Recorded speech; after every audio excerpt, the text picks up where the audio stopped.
Yeah, I think the mark of the beast is literally a genetic hybridization program. Our DNA is going to be so affected that, I mean, we'll still kind of look human-ish, but we will be fundamentally different. We'll be humanity 2.0. And that is where I think we're crossing the line. I don't think we've gotten there yet. I don't think it's vaccines, all that other stuff. You know, maybe those are part of the process, but we're not there yet. This is going to be a fundamentally radical shift.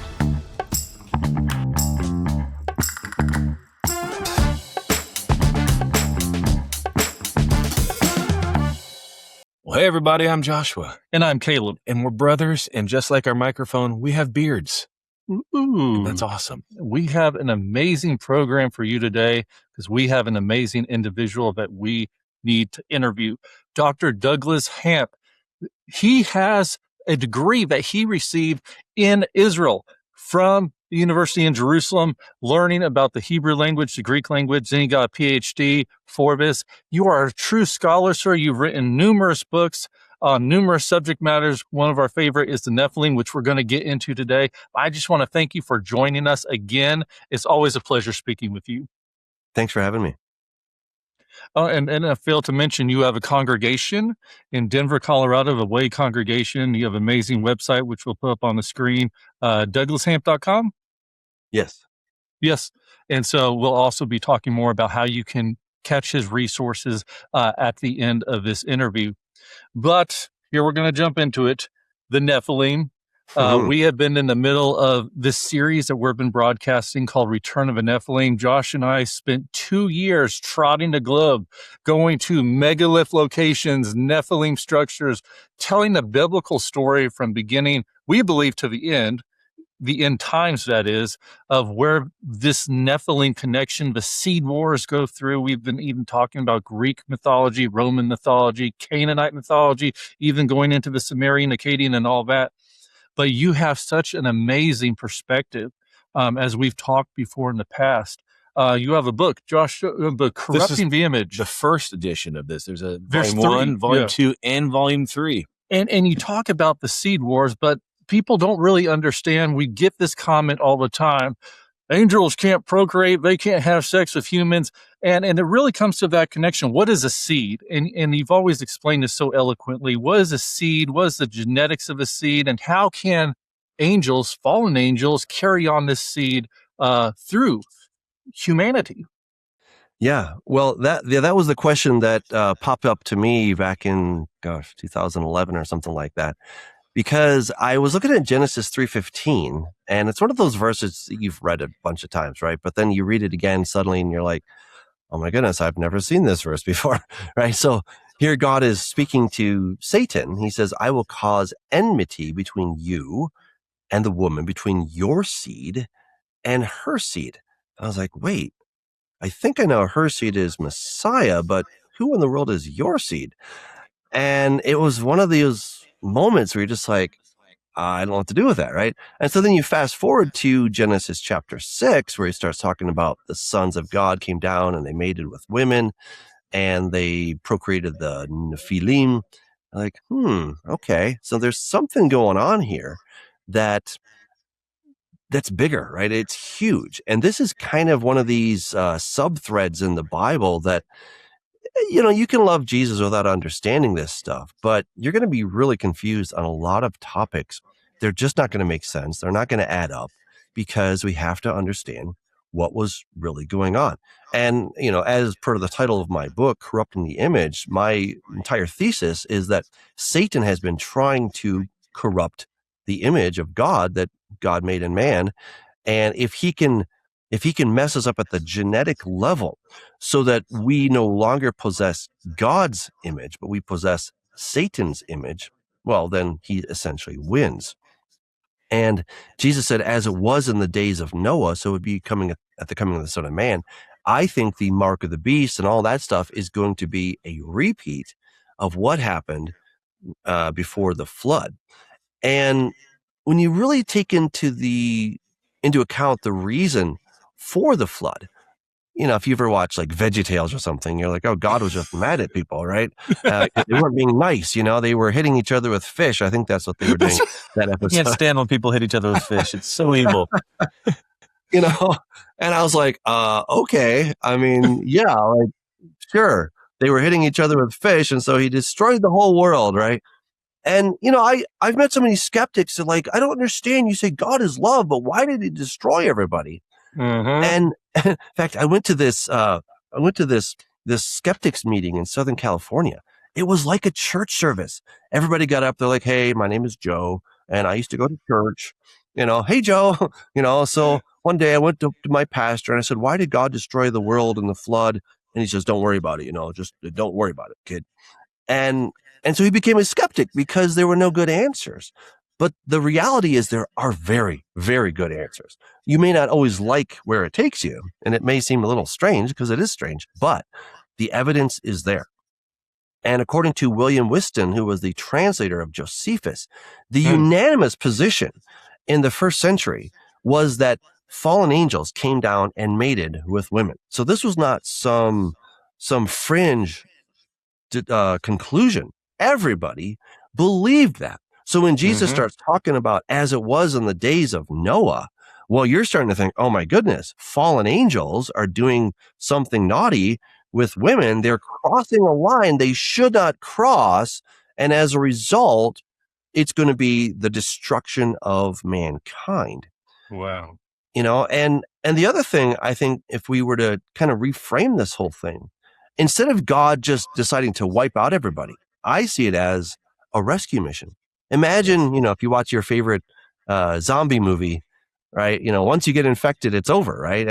And so you're not trying to save the zombies. You're trying to save the people that are still alive. And I think that's kind of what happened, is that people had become zombified. They had taken on this DNA to varying degrees. I can't say that everybody on planet Earth had this DNA, but that was a trajectory that they were going. And so 8 people made it out alive. I mean, it totally reframes the entire picture of what was going on.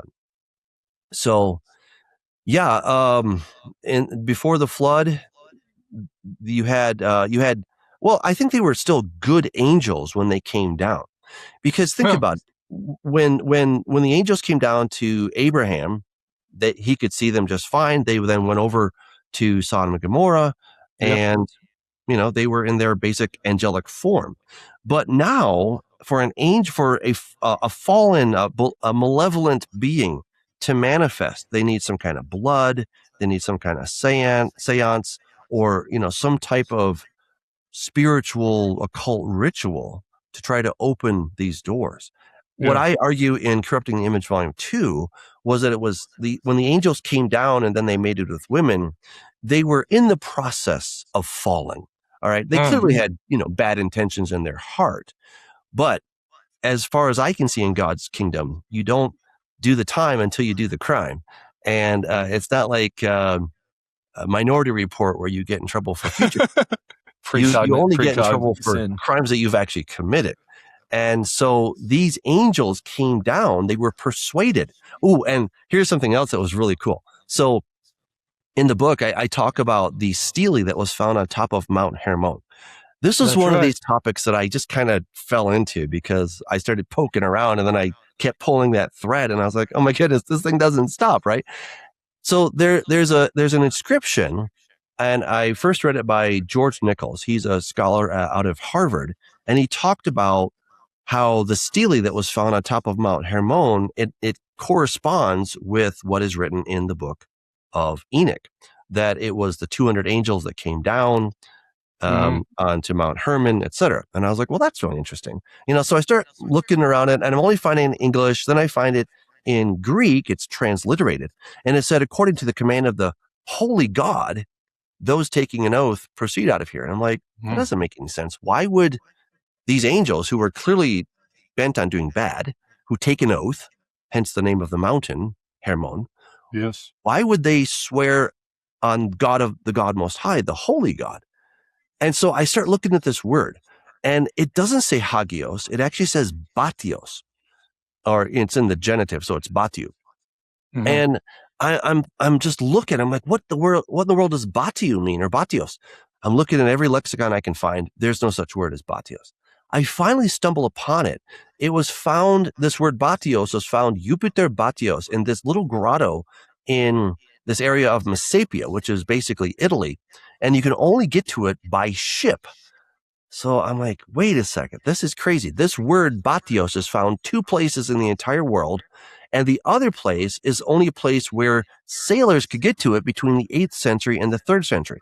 Well, at that time, it was the Phoenician sailors who were the ones that were, sailing the Mediterranean, etc. So, long story short, it was Phoenician sailors who arrived. They were then talking about Jupiter, or Jupiter Batios, as being this god that they were venerating. And they wrote it in this cave in Italy. And they were talking about this Batios. Okay, so I kind of traced this, and I'm like, but what does the word actually mean? I was doing this research on Sumerian and specifically on Enlil. So I mentioned this in our last broadcast, but Enlil is the name of Lucifer that we often find in Isaiah 14:12. Lucifer is a complete misnomer. There is no such name or word as Lucifer, but that came to us from the Vulgate, etc. But the actual Hebrew says Helel. So how you fallen from heaven, O Helel ben Shachar, son of the morning. So you trace that back to Akkadian, it's Elil, back to Sumerian, it's Enlil, and Enlil was the go-to god of the ancient world. He was the boss, okay? He was the one that held the Tablet of Destinies. He was the chief supreme god. Now, there was another god called Anu. Anu was the creator god, and he was the god of heaven. But for some weird reason, where we read in the text that Enlil usurped the authority of Anu. It's starting to sound familiar, right? So he usurps the authority of Anu, and he takes the Anu ship, confers it to himself, and then he can delegate this Enlil ship to other people, which he does to his son Ninurta, which is Nimrod. And as a result of all these things, we find that Enlil is the god of the ancient world, but his logogram, basically his golden arches, if you will, his logo, right, was pronounced. The name of this logogram was Bad. And again, long story short, when you trace it back, Bad and Batios are the same word. So I found this thing on top of Mount Hermon. I think the other scholars were close. I think it fudges a little bit on this particular word, but it's this evidence that we had that the command for the angels to go and to procreate with women was by the command of Batios. The great god Batios gave this command, and then they went out. So these angels, back in the days of Noah, they were somehow convinced, persuaded, whatever, deceived, however you want to look at it, that, I think the pitch kind of went something like this. Hey guys, we're pretty amazing, aren't we? Yeah, we are. Why should we have to serve Adam? He's made of dirt. You're right. He's a dirtbag, right? So maybe they should be working for us. That's a great idea. And we can just go and take what we want. And in the text, it says that when the sons of God when the sons of man began to multiply on the face of the earth, the sons of God saw that the daughters of man were tovot, often translated as beautiful. Yeah. It's a possible translation, but really it means they were good. Were they pretty? Maybe. But I tend to think it was probably less physical attraction. I don't think that they were like they had the hots for these women. I can't prove it, right? Maybe they did, but I don't know. But I get the impression that when it says that they were tovot, they were saying they're good for something. And what were they good for? To make a race of Nephilim. Wow. A race of Nephilim. Now, why would they make this race of Nephilim? My hunch is they're going to make this race of Nephilim so that they can embody themselves in this world. right? So as much as angels could manifest in this world, they were not really part of this world. But now if they're actually creating offspring, they're now becoming part of this world. And I don't just think that they were your average offspring. I think that they were creating kind of an avatar for themselves. They were creating a bodysuit. And then when they had created this physical manifestation of themselves, they could then incorporate themselves into this body, kind of like the movie Avatar, right? Jake Sully, right? His human body isn't so great, but when he can transfer his essence into this alien body, of Naboo, right, or whatever they are, then he becomes this, like, now he's part of the world. And I think that was the basic idea of what was happening before the flood. And it became so rampant that they were really being quite successful, and only 8 people made it out alive. And God finally had to intervene, or the world would have been lost. And the image of God created in mankind would have been replaced with Satan's image. All right. Now I can already hear people saying, well, wait a second. Satan doesn't have any DNA. Well, let's back up. Right. One of the hardest things of being a speaker is you're always footnoting in your own brain. You're like, I hear those objections, but here's the footnote, here's the receipts, right? So, I mean, check out the books if you want all the receipts, right? I can't bring all the receipts in our little talk here. But so what is a seed? I mean, a seed, when you get right down to it, you get past the kernel and the husk, and you get down into the chromosomes, get down to the genes, and you get down to the DNA, and then what? Well, you got the nucleic acids, A, G, T, and C. And then what? Well, you have a code. You have a code. It is a 4-base code instead of a binary code. It's base 4. And code is non-material. Information is a non-material entity that requires a physical medium. Kind of like chalk on the chalkboard. The chalk is just chalk, but the arrangement of the chalk particles, that becomes the information. And that's what we have, is arrangement of information. It's stored in a physical medium called DNA, but it's the software, it's the non-material information, very real, but it somehow needs to be encapsulated in something physical. And that's where the DNA comes in.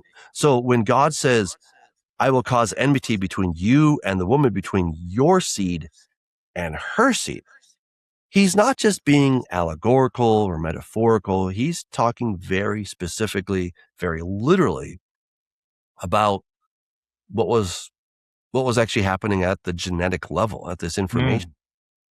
So it's very possible that, it's real that fallen angels came, they mated, and they made this race called the Nephilim.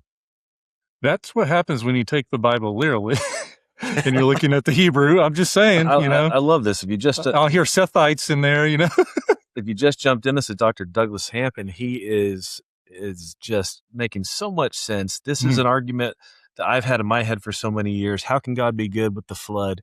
He is good because he had to stop this onslaught against the DNA that God breathed into man, his DNA. And Satan's plan was to put a stop to that. And it wasn't just about hitting each other with fish like we learned in VeggieTales. That's so incredible. So we have the seed, we have the Nephilim. Are we going to see them again? Is this seed going to continue? You talked about how it says that, as it were in the days of Noah, are they going to make a resurgence in this end time? Yeah, I think the mark of the beast is literally a genetic hybridization program. Whoa. And so it's not so much, the number of the beast, which is 666, but this mark of the beast, which is the Greek word charagma, that it's some kind of mark that manifests on the body because of this hybridization. So again, if we start with the days of Noah, we start with the sons of God coming down, taking women, creating the Nephilim. Nephilim is often translated as giants. That word is a little bit of a misnomer because gigantes comes from the word gigas, which means of the earth. So these would be your demigods, right? In other words, you had Zeus and all those dudes. If we kind of go to the Greek mythology, they come down, they mate with a woman, and now there's a being who is earthborn. That's what it really means. It doesn't mean that they're necessarily tall. That's what we hear when we hear the word giant. And clearly some of them were tall, right? Yes. But that's not the major characteristic of a gigas, is that they were a hybrid. That's the real essence of it. So the Nephilim were hybrids. And Jesus said, as it was in the days of Noah, think hybrids, so it will be at the coming of the Son of Man. You're like, oh my goodness, like that gives it a whole different perspective as to just, well, people aren't going to be nice to each other again. And so God's going to intervene and destroy everybody. Get fish out again. Yeah, get the fish out. And I hear this, the days are getting worse. I'm like, I don't think the days are getting any worse. I don't know. I think people have always been people, and we've had some good people, we've had some bad people. But as far as the resurgence of transforming the very essence of what it means to be human, that is what it's talking about. And no, it wasn't the COVID vaccine. I hear that one all the time. Like, there were people that were quoting my work trying to say that it was the COVID vaccine. I'm like, no, it's not. It's not the COVID vaccine. Look, what my theory is that it will be a fundamental change in your DNA, where you go from not just things that get attached to your DNA. I mean, our DNA is actually being mutated all the time because there's pollution, we eat stuff. And so it does affect our DNA to varying degrees, but nothing so radical that we would stop being basic humans. What I'm saying is that our DNA is going to be so affected that, I mean, we'll still kind of look human-ish, but we will be fundamentally different. We'll be humanity 2.0. And that is where I think we're crossing the line. I don't think we've gotten there yet. I don't think it's vaccines, all that other stuff. Maybe those are part of the process, but we're not there yet. This is going to be a fundamentally radical shift. And why would somebody want to take this? Well, I would suggest that you're not just trying to check out faster at Walmart. Like, that's what I hear, I mean, I was in college. I was, years ago when the barcode came out, and like, hey, look at it's 666. And, I'm looking at these barcodes and I'm like, oh my gosh. Right. And I could see the lines in there, and I'm like, they do correspond to sixes. And my mind was blown. Right. I was waiting for the rapture at any moment. I'm like, this is it. But it clearly had nothing to do with that. And it's not the RFID chip. I think it's a fundamental transformation in your DNA. And I think Satan is the one who's going to finally provide that. So this kind of gets us into Nimrod. We have to really understand the mark of the beast. We have to understand Nimrod, because Revelation says that the beast that was, is not, will ascend out of the abyss. And I go, who in the world could that be? Well, we see that there is a very intimate connection between the dragon and the beast. It says that the dragon gave the beast his power, throne, and his authority.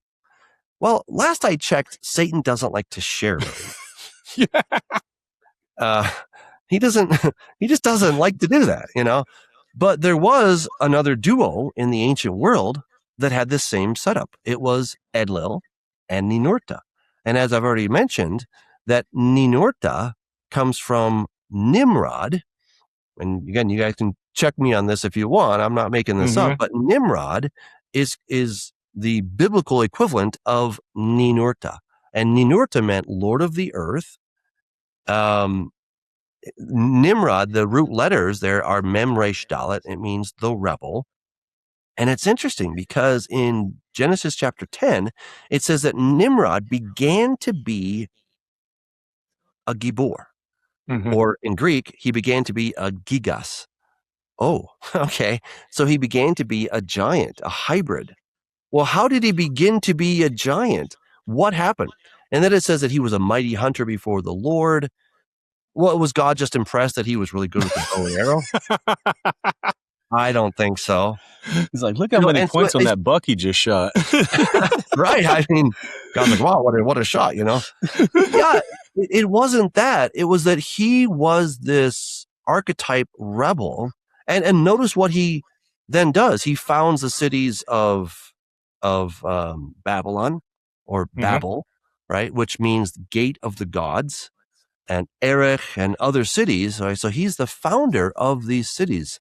Erech would become Iraq, by the way. So it all goes back to Nimrod. And when you start to understand that gate of the gods, Babel or Babylon, was, I think it was actually a Stargate, right? That's what I really think, is that it wasn't just they were building a big tower. They were trying to create some kind of cosmic machine to allow for passage from the spiritual realm into our realm. In modern speak, we might call that a wormhole. We might call it a quantum tunnel. There's different ideas. It could be the Einstein-Rosen bridge, as some have suggested, aka a wormhole. So, I detail all that in Corrupting Image Volume 2, but this is the beast that was, and in John's day is not. And then it says, and he will ascend out of the abyss. So there's going to be some resurgence, some restoration of maybe it's Nimrod's spirit, maybe it's Nimrod's DNA. I can't exactly put my finger on that, but there's some return of this guy. In fact, one of the theories out there is that Nimrod very well may be Gilgamesh. And I won't go into the linguistics of it because I know they don't sound at all similar, but there's actually some good reasons that it could be. There are some reports out there that they found Gilgamesh's body, and the U.S. government has them. And I don't know, maybe, but they did find his tomb, and Gilgamesh was thought to be about 18 feet tall. There's a carving of him in the Louvre Museum in France. So he's 18 feet tall, and he was said to be 2/3 God and 1/3 man. I don't quite understand how that math works out, but whatever. I can't talk about that on Christian television. But I don't understand how that works out genetically, but sure, whatever. 2/3 God, 1/3 man. Okay, sure. And so there's this idea that Gilgamesh would come back. Okay, maybe. So, however it works out exactly, I think the beast is going to be probably a man living maybe in our days. We don't know. He will then be a servant of Satan. He's enthralled by Satan. He wants the power. Maybe he's one of the various occult groups out there. I can't say that with any certainty, but he's definitely into dark stuff. And I think Satan's going to make him the deal of a century. Tell you what, I'll mingle myself with you, and you can become a god, and then you can become the god of this world. And here's the other thing: like when you start getting into this topic, in order to kind of connect the dots, there's a lot of things we have to establish. And what I talk about in Corrupting the Image Volume 3, which is this book right here, is I talk about the two witnesses a lot. I think they are the missing piece in biblical eschatology. When I was in Calvary Chapel and dispensational theology and eschatology, the two witnesses were kind of boring. They were just like, these two guys are going to show up in Jerusalem, and they are wearing sackcloth, and they cause a bit of a disturbance, but let's get back to the exciting stuff. But I think the two witnesses, they're placed right in the middle of Revelation. They're in chapter 11. These two come, they're clothed in sackcloth. What does that tell us? That their message is one of repentance, and they're going to have power to back up their message. And the world will not be able to ignore their message, because they're going to cause it to not rain for 3.5 years. Can you imagine if it didn't rain worldwide for 3.5 years? What would that do? That would be crazy, right? Yeah. We'd have massive drought. That would then lead to massive forest fires and, grass burning. Well, doesn't that say that exactly in scripture, that 1/3 of the green grass and the trees are going to burn up? And then guess what? If not just trees and grass, but herbs, wheat, barley, the things that we actually eat, if those burn up, that's also what it says in Joel chapter 2. Well, what's that going to do to our food prices? Right? Through the roof. And that's where we begin to see that in the seal judgments, right? So they're all interconnected. And what I'm suggesting is that the two witnesses are the catalyst, and then they are described one way in the seals, they're described another way in the trumpets, but not all of the judgments, but some of the judgments are caused because of the two witnesses. And so the world is going to do everything they can to try to destroy these guys. And they're going to send in the Navy SEALs. They're going to send in the Green Beret. They'll send in the tanks, the drones, whatever they can find to try to stop them. But it says if anyone tries to stop them, fire will come out of their mouths and destroy them. Oh, man, this is going to be scary, right? They're unstoppable because they have powers and weapons that we do not have. Their weapons are not carnal. Yeah. They're of a spiritual nature. And so now the world is in a bind. What do we do now? We need to fight fire with fire. But how? Where? Well, this is where Satan comes and says, hey, guys, just by the way, I've been kind of hanging out here for eons, and I only get involved when it's a big crisis. And I can see you have a very big crisis on your hands, okay? And you know all those UFOs and all that alien stuff you've been seeing for the last 70, 80 years? Well, that was actually kind of just me saying hello, just letting you know I'm out there. And tell you what, I can fight those guys for you. And so I think Satan is going to give his DNA in, some spiritual, technological kind of way. I have various scenarios for that in the book, but it doesn't really matter. But he's going to then hybridize himself with this guy named the Beast, who will and he will give him his power, throne, and authority. Well, so Satan's powers, wait a second. Satan has a lot of powers. Remember in Job when he could bring in this huge wind, he could bring fire from heaven, right? Actually, when Jesus is crossing the Sea of Galilee and he rebukes the wind and the waves, I don't think he was just saying, hey, wind, can you bring it down a bit? I think he was actually talking to the Lord wind, Enlil, and he was rebuking him because I think Enlil was trying to, aka Satan, was trying to keep Jesus away from the other side, Decapolis, where they were raising pigs, where they had Gadara, which was this fortress. You had the guy that was demon possessed. Jesus wasn't just passively sitting by and saying, hey, I came to bring a nice message. No, he went to the very heart of Satan's kingdom, where Mount Hermon was right there. That's where the valley of the shadow of death was. This is where, the tribe of Dan, they were pretty wicked. And then all of that stuff with the gates of Hades, right? Yep. It's all interconnected. That's why, my brain just about fried when I was writing Corrupting the Image 2, because there were so many threads, and I'm like, I can't keep track of them all. But I think I eventually pulled them in. But it's just this incredible web of stuff that is really all interconnected to finally get us to this place of the future hybrids or, Mark of the Beast kind of stuff. And so, what's the incentive? So you have the two witnesses, nobody can stop them except when the beast arises, and he'll come up and he will make war against the two witnesses and he'll destroy them. And the world says, oh, thank you. These guys they give presents to each other. But then, oh no, they rise, right? 3.5 days later, they rise again. You hear this Aluhena, right? Come up here. And the world freaks out. Oh no, right? We thought you killed these guys. And now they've gone to talk to their boss. I mean, we heard their message. They said we had to repent. They said we had to change our ways. They said that the king is coming back. This guy named Jesus or Yeshua or something. And I think the incredible irony is that belief in the God of the Bible will be at an all-time high. I think the whole world will believe in Jesus as a real spiritual entity. But this is where the good becomes bad, the bad becomes good. They're going to do the old switcheroo, okay? So instead of Jesus being the King of Kings, the Lord of Lords, the Good Shepherd, and all this good stuff, no. He is the hostile alien. He's an advanced alien being. He has evolved. Hey, we can evolve. We've evolved this far. We could probably evolve some more. Yes, you can, Satan says.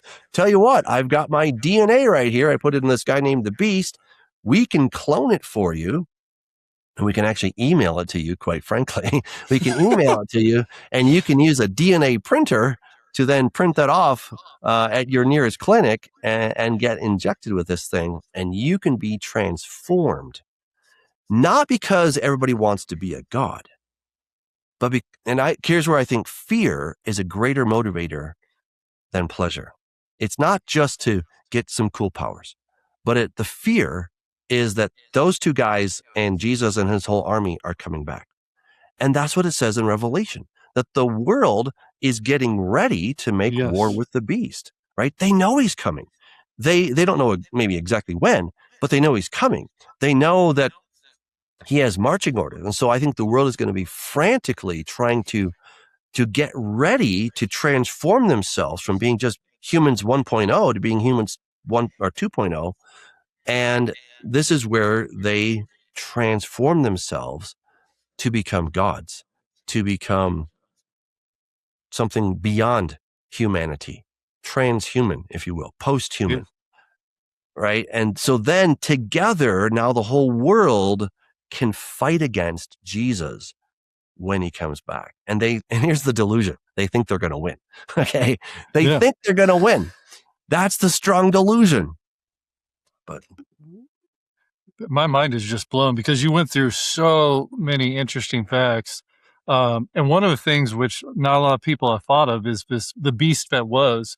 You were talking about some form of return or resurrection of Nimrod. I've always called the beast the last Nimrod. He's the same thing that started back then, but you also see that in other mythologies. I was remembering in Greek and Roman mythology, you have even a prophecy from the Cumae Sibyl. There were 12 Sibyls, 12 oracles, like the Oracle of Delphi back in the ancient days that would prophesy, from the gods, the will of Apollo and stuff.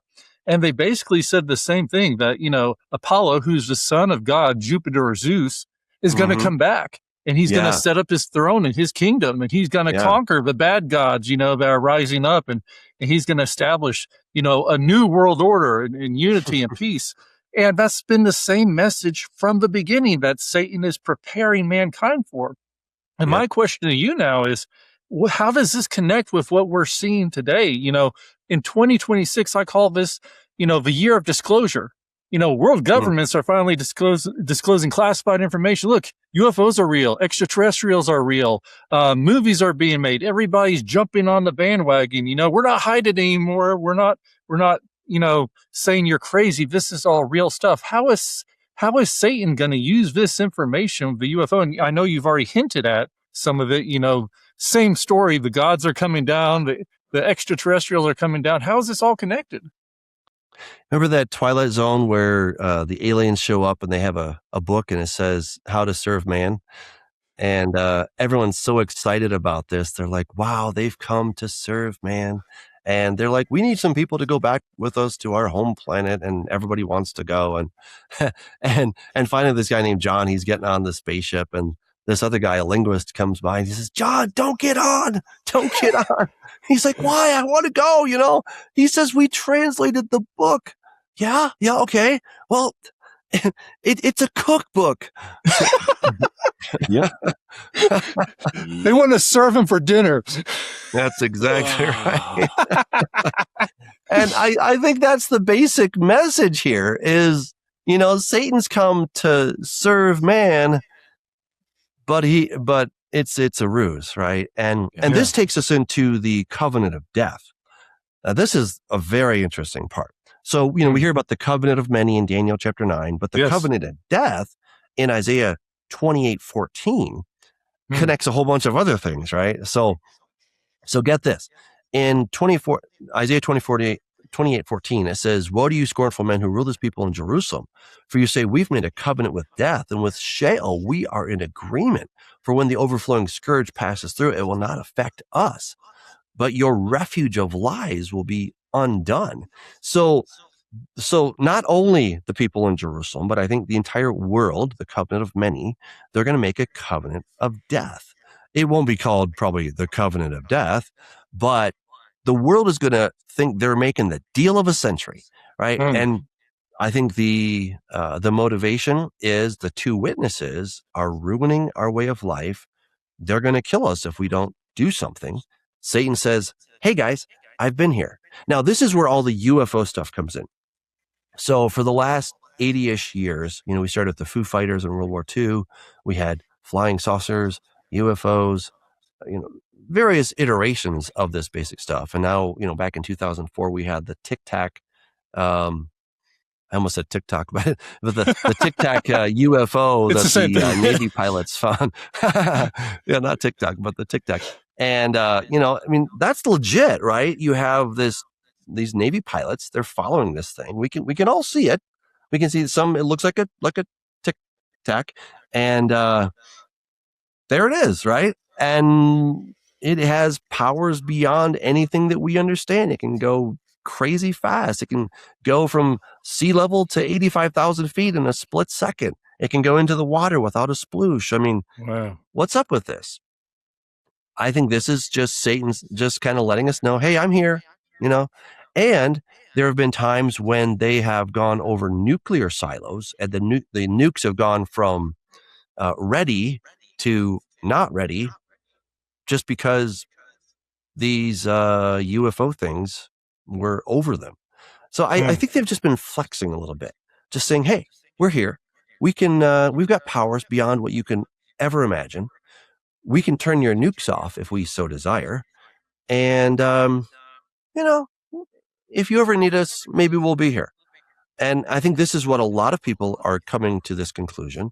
I quote some of the guys in Corrupting the Image, Volume 3, where, they're talking about, they're not so much from a galaxy far away or a distant planet or a different solar system, but they're interdimensional beings, that they exist behind some kind of a cosmic curtain or a thin psychical dimensional membrane. And I'm like, boy, that's just like what the Bible says. It talks about the veil, that these entities exist behind the veil. And that's exactly what so many ufologists are now talking about. They're interdimensionals. They are some kind of quasi embodied kind of being. In Volume 1, I talk about the alien abductions, the so-called alien abductions. There have been between Dr. John Mack and David Jacobs. They interviewed all these people who claimed to have been abducted by aliens. They had very similar stories. They've never met each other. And in almost all of the cases, they were taken into some craft. They were shown this weird movie about the end of the world. And then they were put on a table. There, some kind of seed, semen or eggs were extracted from the the unwilling participants, and it's weird. It's just really, really weird. And so the theories of both John Mack and David Jacobs are that these aliens who are semi-materialized are trying to materialize themselves, and they're going to somehow mingle themselves with us. You're like, oh my gosh, mingle themselves with us. Like, what does that mean?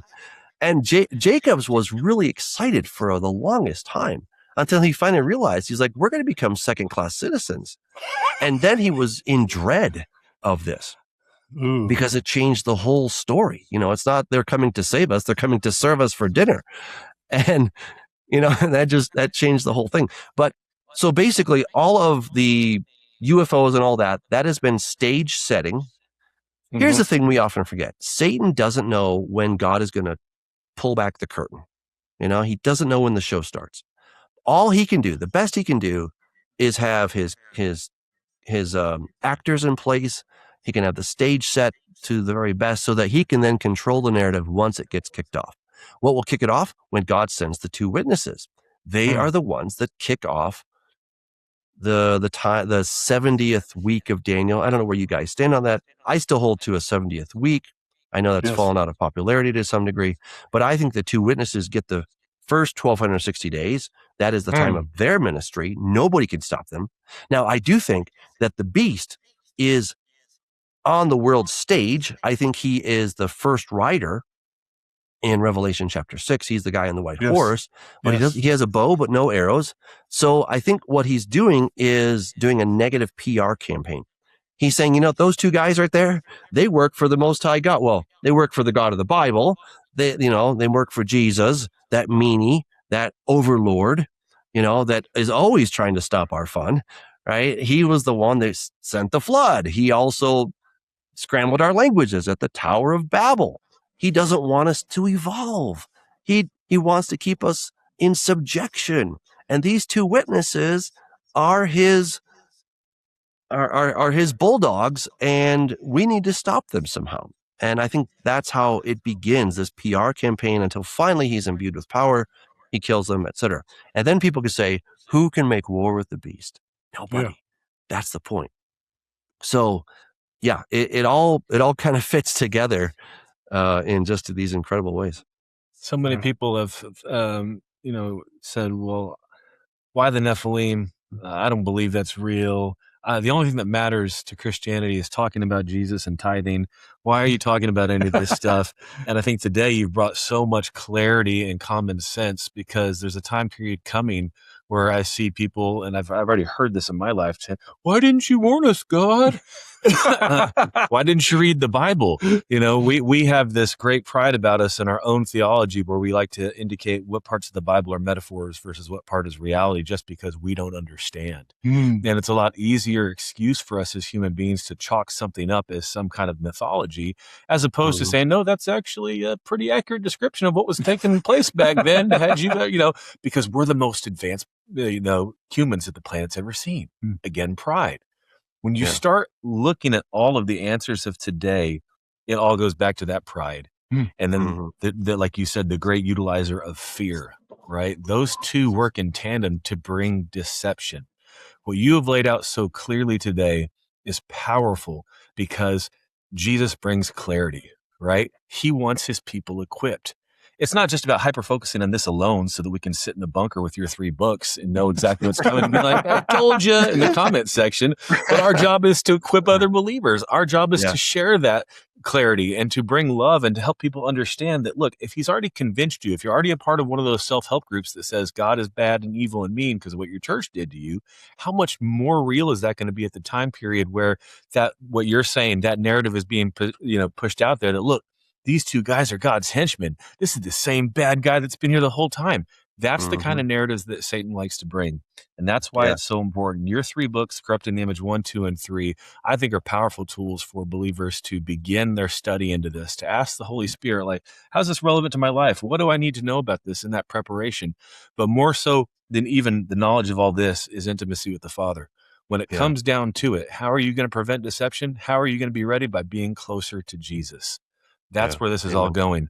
And I love listening to you talk about theology and how the more you've studied theology, the smaller it's really gotten in its value to you, because at the end of the day, it's just man's opinion. But what is truth, ultimate truth, is the word of God and what comes out of that. So first of all, I want to say thank you for all this information. Thank you. Even being around this guy who's been nerding over this stuff since he was 12, as his older brother, watching him and being like, that's dumb. Now here we are in a 17-part series, Return of the Nephilim, bringing this, going to the locations, all these things, and talking to experts like you to implore people, don't just turn a blind eye because you think you know better, because you don't think it interests you, or because something new came out on Netflix and you have to binge that instead. If you are going to be a believer, then you have to understand that you are in an army. And we're fighting a war, and we're coming real, real close. And even if you don't believe it's going to happen in your lifetime, there's a battle going on today for your soul, for your family, for the world around you. And you have a job to do, or else you wouldn't have been created. And that's why you're here today. People need to know you, Douglas Hamp. They need to read your stuff. Tell us how we get your books, where we go. If we're in Colorado, how do we attend your church service? If we're nice, I'm not going to call you out the service. Yeah, so you can find my stuff at douglashamp.com. I have my ebooks there, but if you want to get a physical book, you have to go to amazon.com, and that's where you can get Corrupting the Image 3, Corrupting the Image 2, and number 1 I don't have with me, but you can get that. If you want all this in a story, you can check out Regenesis Code. I think it's an amazing story myself. I'm a little biased, but I think it's really great.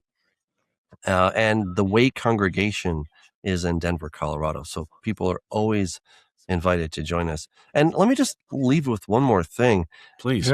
I was taught that the time of tribulation is a time when God's going to pour out his wrath on a Christ rejecting world.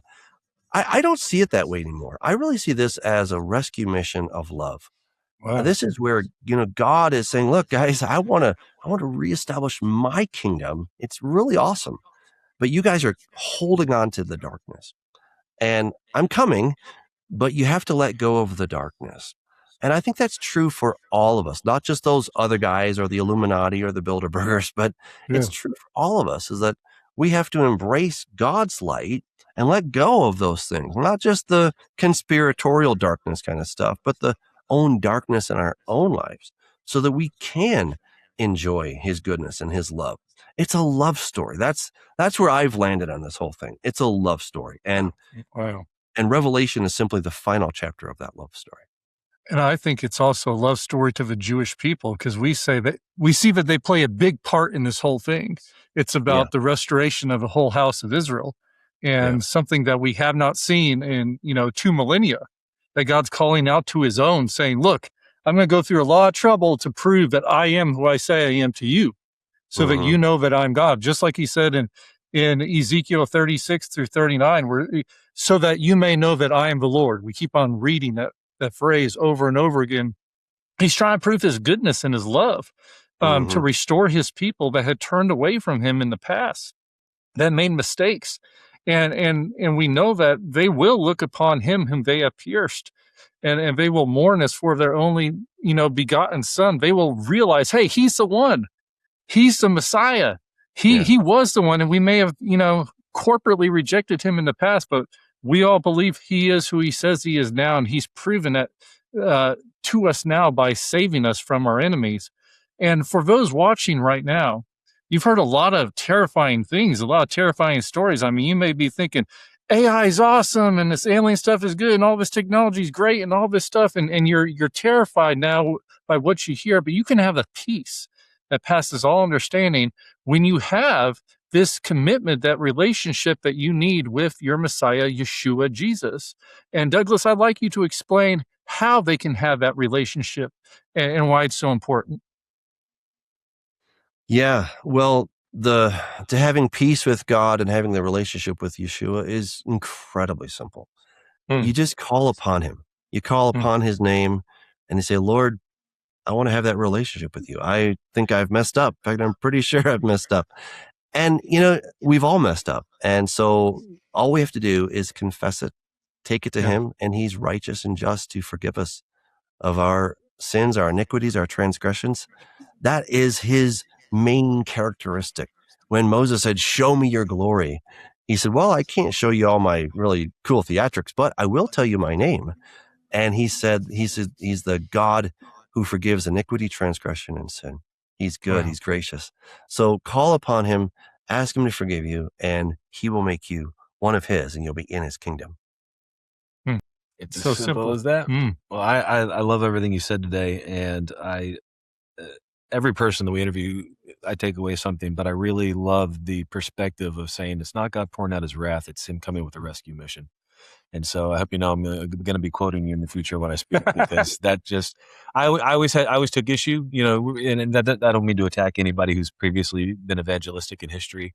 There was different time periods where different messages were appropriate and whatnot, but I've always taken issue with that idea that he's just out to get you because you sinned. I believe, like you said, he's out to rescue from the sin that's been trying to ensnare you since the first one. And so thank you so much for taking your time today to speak with us, to give us tools. This is more than just concepts. You are giving us tools that we as believers can utilize in this fight to be stronger and to be able to stand against the enemies. We're so grateful for that. Thank you, Douglas. Thank you.